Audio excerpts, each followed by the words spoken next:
चुड़ैल ने ऐसे बोलकर उनकी खाली मटकियों की तरफ देखा और फिर सूखे हुए कुएं को। छमछम सब कुछ समझ गई और उसने अपना मुंह कुएं की तरफ करके खोल दिया। उसके मुंह खोलते ही उसके मुंह से पानी निकलने लगा और पूरा कुआं पानी से भर गया।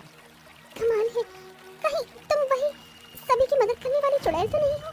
छमछम बिना कुछ बोले ही गायब हो गई। उस गांव में पूरी 3 चुड़ैलें थीं जो उस गांव की पहरेदार और रक्षक दोनों थीं।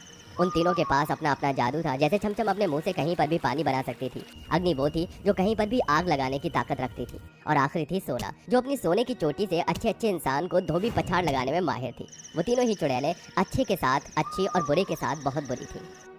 अच्छा, तो अब इन गरीब किसानों की मेहनत की कमाई से लगान खाकर ही तेरा गुजारा होगा जमींदार। अग्नि ने उस जमींदार को एक जोरों की लात मारी और फिर अपना भयानक मुंह उसके सामने खोल दिया, जिसके अंदर बस आग ही आग दिखाई दे रही थी। अरे माफ कर दो, अब कभी भी आ नहीं आऊंगा। अरे भागो। वो तीनों ही चुड़ैलें इसी तरह से सभी की मदद करती फिरती रहती थी। ऐसे ही सिलसिला जारी था। एक दिन गांव में 3 गुंडों ने धावा बोल दिया। उन तीनों के ही हाथों में हथियार थे, इसलिए सभी उनसे बहुत ज्यादा डर रहे थे।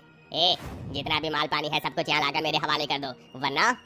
उस गुंडे ने हवा में गोली चलाई। सभी गांव वाले बहुत ज्यादा डरे हुए थे और जिसके पास भी जितनी भी जमा पूंजी या कोई कीमती चीज थी, सभी कुछ उन गुंडों के डर से उन्हें लाकर दे रहे थे। हे भगवान, ये तो हम गरीबों का गांव है। हम पर अपनी दया दृष्टि कर, किसी को हमारी मदद के लिए भेज, हमारी जादुई गांव की बेटियों को भेज। वो बूढ़ा आदमी ऐसे कामना करने लगा। आसमान में अचानक बादल छा गए और जोर जोर से बिजलियां चमकने लगी। पापा, भगवान बस एक चीज को भेज सकता है और वो है यमराज, तुम्हारे प्राण लेने के लिए। वो गुंडा ऐसे बोल ही रहा था कि तभी पीछे से किसी ने उसके गले को दबाया। वो सुनहरे रंग की एक घनी और लंबी चोटी थी जो उसका दम घोट रही थी। यमराज तो आ गया, लेकिन तेरे प्राण लेने। तभी सभी गुंडों ने पलट कर देखा। वहाँ पर 3 चुड़ैलें खड़ी हुई थी। तुम तीनों भले चुड़ैल हो, लेकिन हम तुमसे नहीं डरते, ये लो। उस गुंडे ने उनकी तरफ एक चाकू फेंका। उस चाकू को छमछम ने अपने पानी के जादू से दूर फेंक दिया। अब मेरी बारी है। अग्नि ने उन तीनों को ही एक आग के गोले में बंद कर दिया। उनके चारों तरफ आग ही आग थी। गुंडे समझ गए कि इन शक्तिशाली चुड़ैलों का सामना करना उनके बस की बात नहीं है। हमें जाने दो, हमसे गलती हो गई। हम कभी यहाँ नहीं आएंगे और ऐसे गलत काम भी कभी नहीं करेंगे। ऐसे कैसे? तुम तीनों से तो हमें एक पुराना हिसाब छुट्टा करना है। याद करो वो दिन जब तुम तीनों ने ही हमें बेरहमी से मौत के घाट उतार दिया था। याद करो उस काले सूरज की रोशनी को जब हम तुम तीनों से दया की भीख मांग रही थी। याद करो। चुड़ैलों के ऐसे बोलते ही उन गुंडों के दिमाग में पुरानी यादें उमड़ लगी और उनके सामने सारा मंजर छलक उठा। सोना, अग्नि और छमछम तीनों बहनें थीं। माँ बाप के गुजर जाने के बाद अब तीनों बहनें ही एक दूसरे का सहारा और जीने का आधार थीं। सोना, आज मैं तेरे बाल बना देती हूँ। जी दीदी, वैसे जब माँ मेरे बालों का ख्याल रखती थी तो ये बहुत घने थे, और अब देखो लगता है कि मेरी सारी चुटिया ही हाथ में आ गई है। चल पागल, जब तक तेरी बहनें तेरे सर पर हैं तब तक तेरे बाल कहीं नहीं जाएंगे, समझी?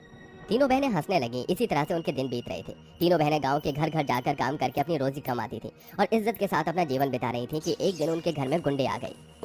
कौन हो तुम? चुप कर, तुम 3 चमेलियाँ पूरे गांव में मशहूर हो। मैं भी बड़े दिनों से तुम्हें देख रहा हूँ। जो कुछ भी तुमने जोड़ रखा है उसे मेरे हवाले कर दो, वरना। वरना क्या? हम हवाले तो करेंगे, लेकिन तुझे, वो भी पुलिस के। बड़ी जुबान चल रही है तेरी। चला। पीछे की तरफ सोना खड़ी हुई थी। गुंडे की नजर सोना पर पड़ी। सोना लंबे लंबे केश वाली एक सुंदर सी लड़की थी। अरे असली माल तो यहाँ है, ले चलो इसे भी। मेरी बहन से दूर हट दरिंदे। अच्छा, तो तू मेरे बीच में पड़ेगी, रुक। वहीं एक बाल्टी में पानी रखा हुआ था। उस गुंडे ने छमछम का मुंह उसमें डुबो दिया और जब तक पानी से दम घुटकर उसकी जान नहीं निकली तब तक उस गुंडे ने उसे नहीं छोड़ा और सोना की आंखों के सामने तड़प तड़प कर उसकी दीदियों की मौत हो गई। अरे अब देख क्या रहे हो? इसने सब कुछ देख लिया है, खत्म कर दो इसे भी। उस गुंडे ने ऐसे बोलकर सोना के बालों से ही उसका गला दबा दिया और एक ही झटके में तीनों बहनें मर गईं। हमें माफ कर दो, हमें माफ कर दो। उस दिन के लिए हम आज तुमसे माफी मांगते हैं। उस दिन की माफी अब तुम हमारी दुनिया में आकर ही मांगना। ऐसे बोलकर अग्नि ने आग को बुझा दिया। आग बुझते ही उन लोगों ने भागने की कोशिश की, लेकिन सोना ने उन्हें अपने बालों से जकड़ लिया। तुम भी वही मौत मरोगे जो हमने झेली है। ऐसे बोलकर सोना ने उन गुंडों को अपने सुनहरे बालों से पकड़कर जमीन पर घसीट दिया। उनकी त्वचा छिल चुकी थी। दर्द हो रहा होगा ना? आओ मैं तुम्हारे घाव धो देती हूँ। फिर छमछम ने उन सभी को कुएं के पानी में गोते लगवाए और जब वो तीनों ही अधमरे हो गए तो अग्नि ने उन्हें अपनी आग की शक्ति से जला दिया। ये पूरा इंतकाम का मंजर देख गांव वाले हैरान थे। तीनों गुंडे तड़प तड़प कर जल रहे थे। ऐसे ही दर्द हुआ था हमें भी।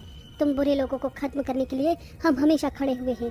इस गांव को कभी भी कमजोर मत समझना, क्योंकि इनके साथ इनके गांव की 3 जादुई चुड़ैलें खड़ी हुई हैं। ऐसे बोलकर वो चुड़ैलें चली गई। लेकिन अगर आज भी कोई आपदा या गांव पर कोई मुसीबत आती तो वो गांव की तीनों जादुई चुड़ैलें आ जाती और अपने